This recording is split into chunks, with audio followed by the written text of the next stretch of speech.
বিরতির পর স্বাগত। এখন খবর বিস্তারিত।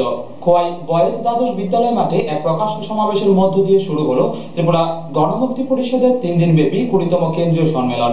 উপস্থিত ছিলেন পলিট ব্যুরো 2 সদস্য, মুখ্যমন্ত্রী মানিক সরকার এবং বৃন্দা কারাত প্রমুখ। খোয়াই বয়েজ দ্বাদশ শ্রেণী বিদ্যালয় মাঠে এক প্রকাশ্য সমাবেশের মধ্য দিয়ে শুরু হলো ত্রিপুরা গণমুক্তি পরিষদের 3 দিনব্যাপী 20তম কেন্দ্রীয় সম্মেলন।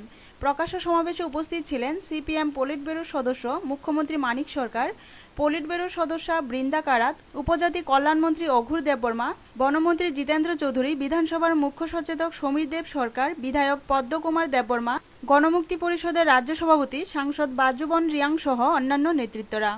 সমাবেশকে ঘিরে কমপক্ষে 50,000 মানুষের জমায়েত হয়েছে সমাবেশস্থলে। খোয়াই মহকুমার উত্তর দিক থেকে বিদ্যা দেববর্মা ব্রিগেড, চাম্পা হাওয়ার থেকে রঞ্জন রায় ব্রিগেড, হাতকাটা থেকে বৈদ্যনাথ মজুমদার ব্রিগেড, রামচন্দ্র ঘাট থেকে দশরথ দেব ও খোয়াই শহর থেকে সুবল দেববর্মা ব্রিগেডে হাজারো জনতার ঢল নামে সমাবেশস্থলে।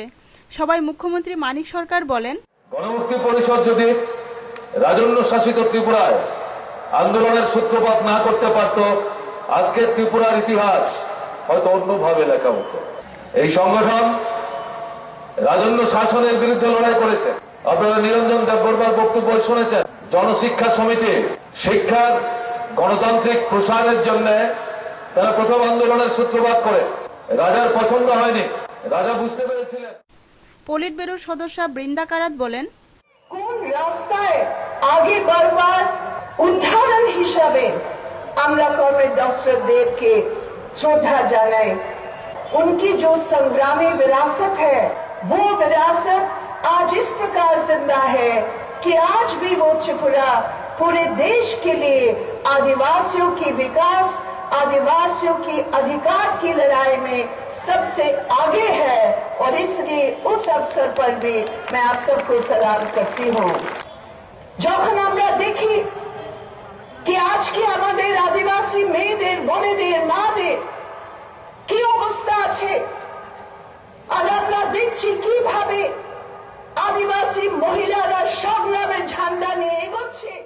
জিএমপি সভাপতি বাজুবং রিয়াং বলেন, আমাদের এখানে দেশ স্বাধীন হওয়ার রাজারা ছিলেন উপজাতির রাজা। উপজাতির অংশের মানুষ, তাকে আমরা ভগবান বলে মানতাম। কিন্তু সেই রাজারা কি আমাদের উপজাতি অংশের মানুষ যেসব জমি চাষবাস করে জীবিকা নির্বাহ করতেন, জুম চাষ করে, জুম কৃষি করে তারা জীবিকা নির্বাহ করতেন, সেই জমির একটা অংশকে তাদের মালিকানা দিয়েছে। সমাবেশের পরে শুরু হয় 3 দিনব্যাপী সম্মেলনের কাজ। ব্যুরো রিপোর্ট, খবর ত্রিপুরা। এসএফআই রাজ্য কমিটির উদ্যোগে রাজধানীর সুকান্ত একাডেমিতে শুরু হলো 5ম আন্তঃ কলেজ নাটক প্রতিযোগিতা। উপস্থিত ছিলেন মন্ত্রী রতন ভৌমিক। এসএফআই 2009 সাল থেকে ধারাবাহিকভাবে রাজ্যের কলেজগুলিকে নিয়ে নাট্য প্রতিযোগিতার আয়োজন করছে। এবার তাদের আয়োজন 5মবার। আগরতলার সুকান্ত একাডেমির অডিটোরিয়ামে গতকাল নাটক প্রতিযোগিতার সূচনা হয়। উদ্বোধনী অনুষ্ঠানে রাজ্যের পর্যটন মন্ত্রী রতন ভৌমিক হারিয়ে যাওয়া নাট্যচর্চা ফিরিয়ে আনার আহ্বান জানান। তিনি নিজের অভিজ্ঞতার কথা তুলে ধরে নাট্যচর্চা কমে যাওয়ার জন্য আক্ষেপ প্রকাশ করেন। মন্ত্রী এসএফআই এর নেতাকর্মীদের বলেন, তারা যেন পুরনো ঐতিহ্যকে এগিয়ে নিয়ে যায়। ব্যুরো রিপোর্ট, খবর ত্রিপুরা। বিরতির পর স্বাগত। এখন খবর বিস্তারিত। মাটি খুঁড়তে গিয়ে প্রচুর পরিমাণে কার্তুজ উদ্ধারের ঘটনাকে কেন্দ্র করে চাঞ্চল্য ছড়িয়েছে এলাকায়। ঘটনা শ্রীমন্তপুর ভারত বাংলাদেশ 0 পয়েন্ট এলাকায়। সীমান্তে মাটি খুঁড়তে গিয়ে প্রচুর পরিমাণে কার্তুজ উদ্ধারের ঘটনাকে কেন্দ্র করে চাঞ্চল্য ছড়িয়েছে এলাকায়। ঘটনা শ্রীমন্তপুর ভারত বাংলাদেশ 0 পয়েন্ট এলাকায়। আজ সকাল 7টা নাগাদ স্থানীয় আব্দুল রহমানের বাড়িতে কিছু শ্রমিক মাটি কাটতে যায়। কিছু মাটি খোঁড়ার পর শ্রমিকদের নজরে আসে কিছু কার্তুজ মাটির নিচ থেকে উঠে আসছে। তারপর আরো খোঁড়ার পর এরকম অনেকগুলি কার্তুজ উঠে আসে। সাথেই ছিল সীমান্তে কর্তব্যরত বিএসএফ জওয়ানরা। বিষয়টি তাদের নজরে নেওয়া হলে বিএসএফ প্রায় 400 খালি ও সম্পূর্ণ কার্তুজ তাদের হেফাজতে নিয়ে ক্যাম্পে নিয়ে আসে। স্থানটিতে বিএসএফ এর পক্ষ থেকে নামানো হয়েছে ডগ স্কোয়াডও। তল্লাশি চালানো হচ্ছে এরকম আরো কার্তুজ আছে কিনা। বাড়ির মালিক আব্দুল রহমান জানান, 1971 সালে বাংলাদেশের মুক্তিবাহিনীর ব্যাংকার ছিল এই স্থানটি। হতে পারে তারাই ফেলে গিয়েছিল কার্তুজগুলো। ঘটনাটা আমরা উঠানে কিছু মাটির দরকার, কিন্তু লাল মাটি নাই, সেদিকে এইখানে লাল মাটি, এই লাল মাটি করতে যাই এই ফুলটি ভাবা গেছে গর্তের ভিতরে। কতটা করতে পারি না, রাজ্যের টিয়া আসছিল বিএসএফ লই গেছে। একাত্তরে এখানে বাঙ্কানা ছিল এর মধ্যে ওই বাংলাদেশ পশ্চিমার লগে হিন্দুস্তান দুদিন গোলাগুলি হয়েছে বিডিআর এর মুক্তি ফৌজের এর থেকে গোলাগুলি করছে। বিএসএফ এর কমান্ড্যান্ট ত্যাগী জানান, কার্তুজগুলো আনুমানিক 50 বছর পুরনো, এগুলি বর্তমানে নষ্ট হয়ে গেছে বলেও জানান তিনি। একজন শ্রমিক জানান, এই স্থানটিতে আরো কার্তুজ থাকতে পারে, এই স্থানটি আরো খোঁড়া প্রয়োজন। এই গোটা ঘটনায় এলাকাবাসীদের মধ্যে চাঞ্চল্য ছড়িয়েছে। সকালে এখানে বাড়ি উঠানে মাটি ফেলার জন্য ফুন্ড বুঝছেন, এখানে মাটি কাতলা দিলাম। তারপর আমরা যখন নিচের দিকে মাটি কেটেছি, একটা গুলি পাওয়া গেছে। তারপরে একটা করে দুইটা গুলি পাওয়া গেছে। এমনি আমরা প্রায় 300-400 মানে গুলি পেয়েছি। গুলি পাওয়ার সাথে সাথে আমরা ক্যাম্পের বিএসএফকে জানিয়েছি। তারপর বিএসএফ এখানে এসেছে, আসার পর আমাদেরকে জিজ্ঞাসা করলো গুলিটি কীভাবে পাওয়া গেছে। আমরা বললাম এইভাবে আমরা এখানে বাড়ির উঠানে মাটি ফেলার জন্য কাছে ধরেছিলাম, গুলিটি পাওয়া গেছে। তারপর পুলিশ তদন্ত করতে আছে, এটাকে কীভাবে সমাধান করা যায়। গুলিটি কি পুরান না? হ্যাঁ, পুরান গুলি প্রায় ওরা 35-40 বছর আগে কথা। এটা ব্রিটিশ আমরা যখন পাকিস্তানে যুদ্ধ হয়েছিল তখন গুলি। রতন দাস ও সুকান্ত বর্মনের রিপোর্ট, খবর ত্রিপুরা। বিজেপি রাজ্য সভাপতির নেতৃত্বে কৈলাসহরে অনুষ্ঠিত এক সভায় কংগ্রেস ও তৃণমূলের 25 জন ভোটার বিজেপিতে যোগ দেয়। 2014 সালের লোকসভা নির্বাচনকে সামনে রেখে বিজেপি রাজ্য কমিটি সংগঠন মজবুত করার উদ্যোগ নিয়েছে। রাজ্য নেতারা বিভিন্ন মহকুমা চষে বেড়াচ্ছেন। আজ কৈলাসহরে এক কর্মী সভায় মিলিত হন বিজেপির রাজ্য নেতারা। দুপুরে দলীয় অফিসে আয়োজিত হয় এক সাংবাদিক সম্মেলন, যেখানে 25 জন কংগ্রেস ও তৃণমূল কর্মী সমর্থক বিজেপিতে যোগদানের কথা ঘোষণা করেন। বিজেপির রাজ্য সভাপতি সুধীন্দ্র দাশগুপ্ত জানান, ত্রিপুরায় সিপিআইএম এবং কংগ্রেসের মধ্যে গোপন বোঝাপড়া রয়েছে, ফলে ত্রিপুরা বামফ্রন্টের বিকল্প হচ্ছে বিজেপি। তিনি আশা করেন আগামী লোকসভা নির্বাচনে বিজেপি ত্রিপুরায় ভালো ফল করবে। এবং সিপিএম এর একটা অপপ্রচার, কংগ্রেস এবং সিপিএম উভয়ই বিজেপি সম্পর্কে আতঙ্কিত। কাজেই মুসলিমদের মনে তারা একটা আতঙ্ক সৃষ্টি করছে যে বিজেপি মুসলিম বিরোধী। কিন্তু আজকে এখানে একজন জয়েন করেছে তো তা না, সারা ভারতবর্ষে আজকে মুসলিমরা বিজেপির পাশে এসে দাঁড়িয়েছে। কংগ্রেস এবং সিপিএমের বিরুদ্ধে যদি ময়দানে আমরা সংগ্রাম করতে যাই, একটাই প্ল্যাটফর্ম বিজেপি, যে কংগ্রেস এবং সিপিএমকে আমরা দুভাবে আমরা আক্রমণ করতে পারি। এবং আজকে তৃণমূল কংগ্রেসও অনেকেই প্রশ্ন করেছেন তৃণমূল কংগ্রেসে যাওয়ার। কৈলাসহর থেকে প্রিয়তোষ দাসের রিপোর্ট, খবর ত্রিপুরা।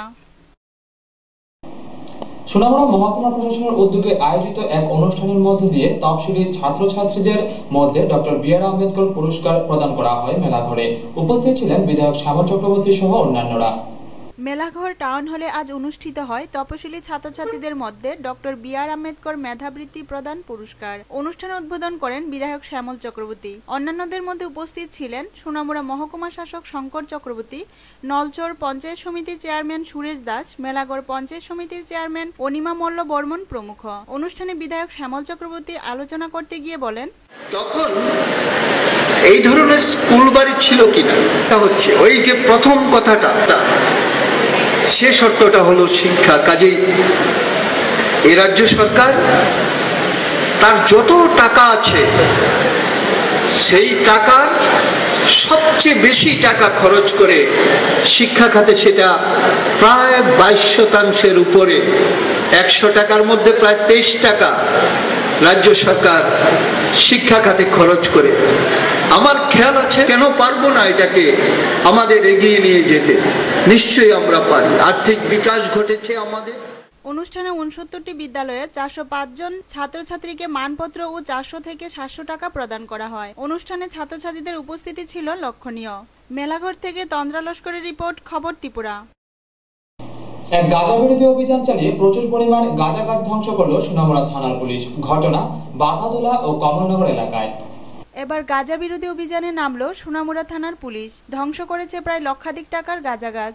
ঘটনা বাতাদোলা ও কমলনগর এলাকায়। এক গোপন খবরের ভিত্তিতে আজ বিকাল 4টা নাগাদ সোনামুড়া থানার এসআই বিষ্ণুপদ ভৌমিকের নেতৃত্বে এক বিশাল পুলিশ বাহিনী হানা দেয় বাতাদোলা কমলনগর এলাকার কয়েকটি গাঁজা খেতে, ধ্বংস করে প্রায় 3000 গাঁজা গাছ। পুলিশ কাউকে আটক করতে পারেনি, তবে পুলিশের তরফে এই ধরনের অভিযান জারি থাকবে বলে জানানো হয়েছে।